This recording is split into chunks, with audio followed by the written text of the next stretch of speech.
আসসালামু আলাইকুম রহমতুল্লাহ। Cyber tribunal ময়মনসিংহে জারিকারক পদের লিখিত গণিত অংশের সমাধান ব্যাখ্যা সহ দেওয়ার চেষ্টা করতেছি। আমরা চেষ্টা করি প্রতিটি পরীক্ষারে গণিত অংশের সমাধান ব্যাখ্যা সহ দেওয়ার জন্য। আমাদের ভিডিও ভালো লাগলে অবশ্যই চ্যানেলটি সাবস্ক্রাইব করে রাখবেন এবং ফেসবুকে ফলো দিয়ে রাখবেন।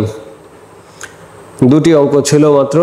এক নম্বর অঙ্কে বলা ছিল যে করিম ও রহিমের বেতনের অনুপাত 7:5। করিমের বেতন রহিমের বেতন অপেক্ষা 4,000 টাকা বেশি হলে রহিমের বেতন কত? তো যেহেতু অনুপাত দুইটা দেয়া আছে 7:5, আমরা ধরে নিতে পারি যে করিমের বেতন হচ্ছে এটা, যেহেতু করিমের তাহলে 7 ক, এবং রহিমের বেতন হচ্ছে আমাদের 5 ক। এই হচ্ছে আমরা ধরে নিলাম। তো বলা হচ্ছে দুইজনের একজন বেতনের যে পার্থক্যটা সেটা হচ্ছে 4,000। তাহলে পার্থক্য 7 ক বিয়োগ 5 ক সমান হচ্ছে 4,000। এটা আমরা প্রশ্ন মতেও বলতে পারি। প্রশ্ন মতে পার্থক্য এত, তাহলে এখান থেকে আমাদের হচ্ছে 2 ক সমান হচ্ছে 4,000।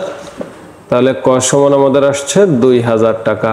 তো আমাদের বলছে রহিমের বেতন কত? রহিমের বেতন ছিল 5 ক, তাহলে এখানে আমরা বসিয়ে নিতে পারি 5 গুণ ক এর মান হচ্ছে 2,000। তাহলে 5 দুগুণে 10,000। তাহলে রহিমের বেতন হচ্ছে 10,000। এটাই হচ্ছে উত্তর। 2 নম্বরে বলা ছিল যে দেয়া আছে x + 1/x = 3। তাহলে বলছে x² + 1/x² মান কত? এটা সমান আমরা সূত্র জানি যে a + b² - 2ab। এটা কাটা গেলে আমার এখানে মানটা বসিয়ে দিলে হয় 3² - 2, তাহলে হচ্ছে 9 - 2 সমান হচ্ছে 7। তাহলে এটাই হচ্ছে উত্তর।